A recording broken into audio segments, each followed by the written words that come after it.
Klang's death prompted an effort 7 years ago by state lawmakers and educators to stop bullying in schools in partnership with Klang's wife, Sue. We wanted to know whether it has made a difference. Political reporter Jessica Arp looked into what those programs look like today. Jess? Well, actually, in 2010, lawmakers passed a law requiring schools to have a policy defining bullying and efforts to prevent it. Today, we're finding there's some progress on this issue, but still more work to be done. So give me a holler if you need help. With markers and pens and a lot of blue paper, the sixth graders in Diana Lanehair's classroom are making a statement. If you stand up for people, people will know that you're brave. I like this. This is very good.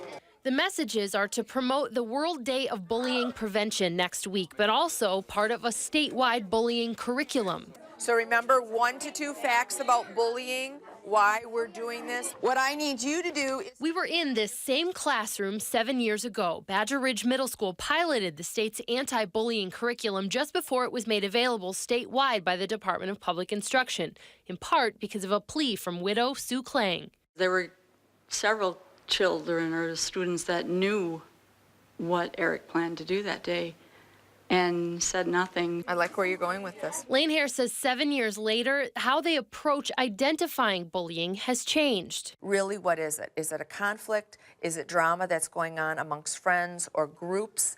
Or is it, in fact, bullying? And if it's bullying, then these are the steps that we're going to take to try to rectify that situation. And then there's social media. Some of the curriculum hasn't been updated since 2009. There's also no mandatory reporting of bullying incidents statewide.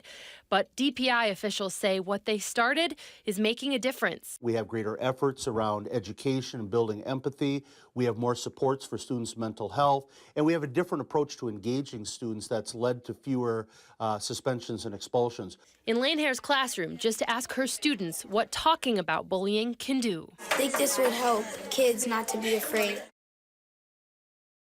Now, part of the challenge for schools and DPI now is that there's no dedicated funding for schools to address this. Many find grants to do it on their own.